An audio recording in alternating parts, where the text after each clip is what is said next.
You don't have to work on change. Change is automatic, but progress is not. Tony Robbins. Rule number 1, raise your standards. Ultimately, if you're going to have lasting change in anything, you're really talking about just raising your standards. Lasting change is different than a goal. You don't always get your goals, but you always get your standards.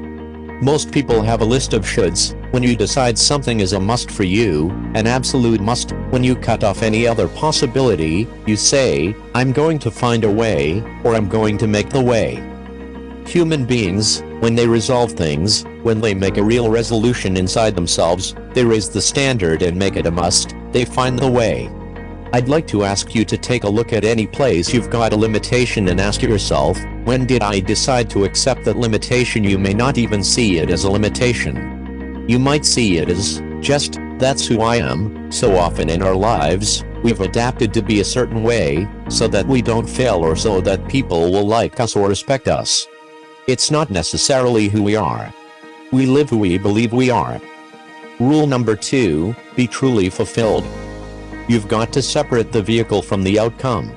What is it that's going to truly fulfill you?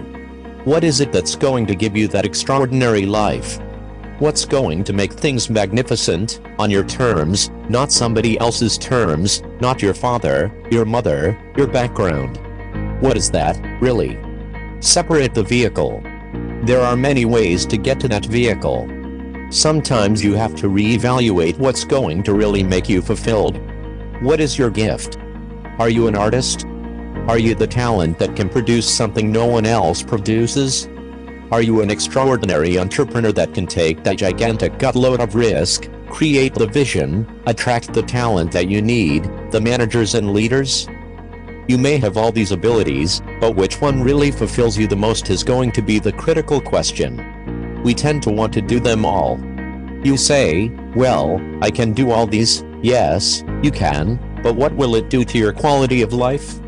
See, again, the secret is going to be this: what is an extraordinary life, on your terms, today?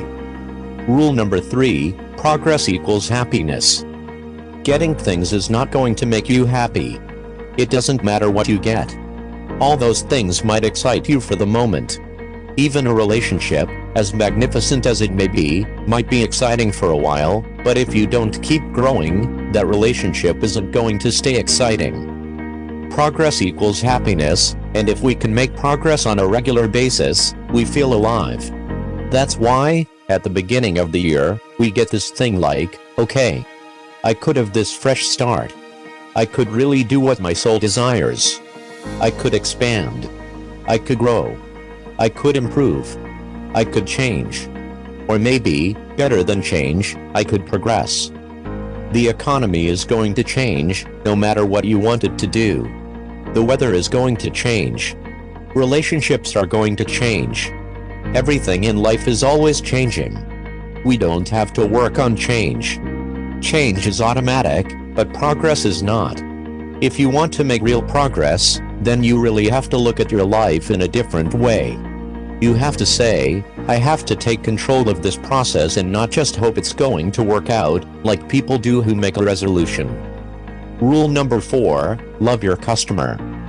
Treat people, at the end of the relationship, like it's the beginning, and there won't be an end. That's not just your intimate relationship. What if you fell in love with your customers, with your clients more than your product, more than your company?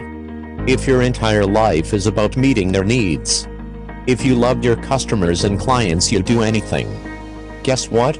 They're going to love you. You want clients for life, not just customers.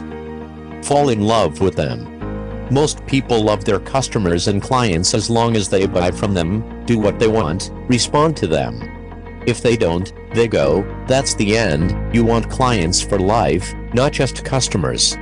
Fall in love with them. It's a different focus. It's a different meaning, and that creates a different life because you make decisions differently from that place. Rule number 5, add value. What does it take to create world-class marketing? What is the unique selling proposition? What is what we call value-added marketing, VAM? Today, most people are sick and tired of advertising because where is it? Everywhere. I have a question for you. How many of you do not even see banner ads anymore? Literally, it's there, but you don't perceive it. Your brain literally washes it out. 98% of the people wash it out, so don't buy them, unless you're going to create something really unique. It's a total waste of your money and your time, in the world we're in today. Today, what creates marketing is when you don't just market, but you add value to people. You do something. You teach them. You give them an insight. You give something valuable that costs them nothing, and then they look to you as an expert. They look to you as a person that adds value. They want you to supply them more information, more experience, more products and more services. Rule number 6, have an exit strategy.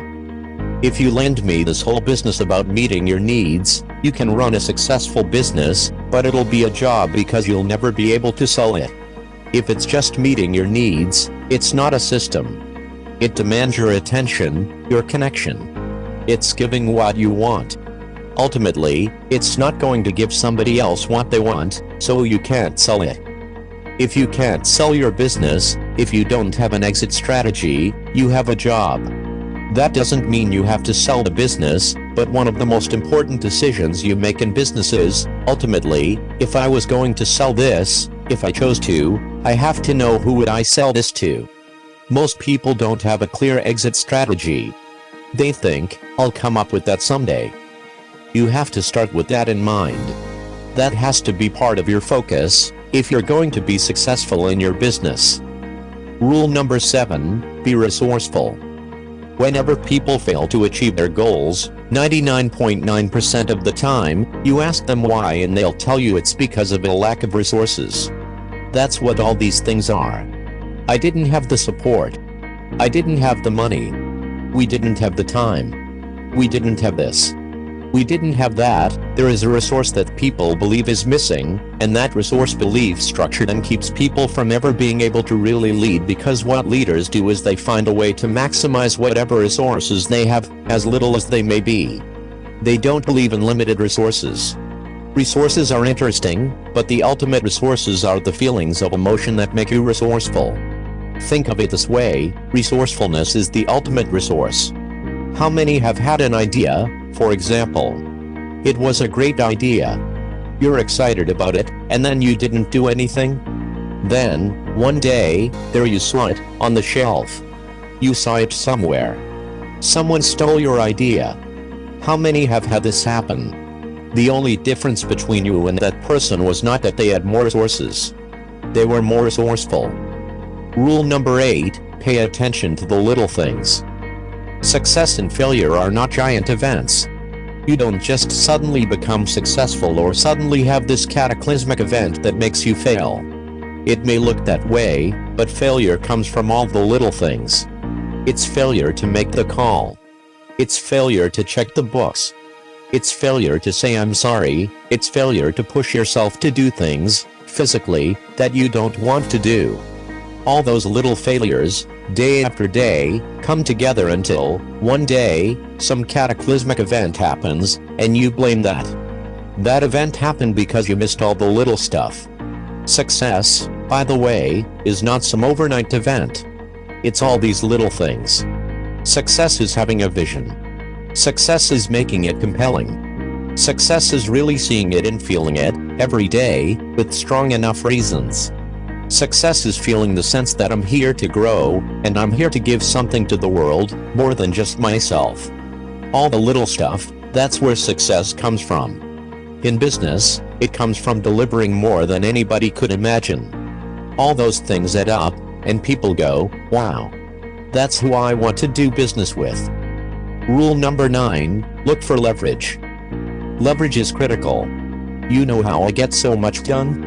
Because I don't just get it done. I know the outcome. I know the purpose, and I look for leverage.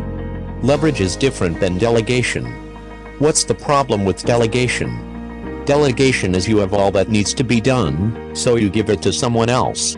You tell them what needs to be done, and when they don't do it, you're pissed off. Leverage says, I can move the biggest boulder in the world with a little bit of effort. I have something I can do it with, but I'm still part of it. Leverage is, if I'm going to leverage something here with Tom, I'm going to make sure Tom understands the what? The outcome. I want to make sure Tom understands the purpose, the why, and the action. If I'm really productive, my productivity should enhance the world. If there's anything you hate to do, it's because you're either ineffective at it or you don't think it's very important, but it is urgent. You need to hire somebody for those things, and ideally, somebody who loves that job. You're never going to grow when your time is eaten up for activities that aren't that important. Activity without higher levels of purpose is the drain of your fortune. Do it now. If you can't get it all now, do a part of it now. Leverage is power. Leverage is ultimate power. Rule number 10, change your mindset. How many of you have things, when you want to go achieve them, and this part of your voice goes, "It's not going to happen," or "Forget it"? How many have a voice that sometimes interrupts that good pattern? I was driving a 1968 Volkswagen that I had earned at $40 a week as a janitor. I had to change my mindset. I'd say, wealth is circulating in my life. Wealth flows to me in avalanches of abundance. All my needs, desires, and goals are met instantaneously by infinite intelligence. I would imagine the abundance in my life, and I would feel so grateful. A year later, I went from making $38,000 a year to making $1 million a year. In 1 year. Rule number 11, raising your standards. The way that you're framing whatever you want to achieve can define whether you achieve it or not. When you think about your objectives as your goals or things to be done, you probably aren't going to make it. On the other hand, if you turn them into must-dos instead, then you have a better chance of achieving them. Rule number 12, progress leading to happiness. Going forward with your dreams and goals can be the highest form of happiness. Nothing in the world is better than facing and meeting a difficult challenge. So, if you want true happiness, then don't set your aspirations and goals aside. The key to success is embracing the hardships and knowing that happiness will be your reward. You want to proceed by pushing through the fear, and, after you have made progress, you'll find yourself encouraged to start setting much higher goals and reaching new levels of success. Rule number 13, protect your money. While so many of us are focused on making money, says Robbins, the most successful investors on the planet are obsessed with not losing it. A critical part of knowing how to become rich is keeping what you accrue, which means making mindful decisions about how you invest and spend your money. Instead of letting emotional spending derail your finances, learn to control your emotions, then incorporate your priorities into a feasible budget for living below your means, tracking your spending to hold yourself accountable. Rule number 14, be smart about taking risks. While there is no such thing as a riskless return, says Robbins, every money master in the world will tell you to find investments that match risk with reward. Robbins is not alone in his thinking here. Frank Song is a former Wall Street investment banker and private equity investor. After Wall Street, he went on to build an 8-figure international business conglomerate and is a confidential strategy advisor to businesses, high-net-worth individuals, and politicians. Rule number 15, never stop learning. Continuous improvement means always striving to be the best you can be, says Robbins. That means cultivating a growth mindset. Our wealth is directly tied to how much we know, says Farms Asia CEO Mark Leong, who has been following Tony Robbins' mentorship now for several years. Read a lot, learn from people who have made mistakes, attend courses on scaling business to understand the systems and approaches used. I invest 3 hours every day just for self-learning, he says.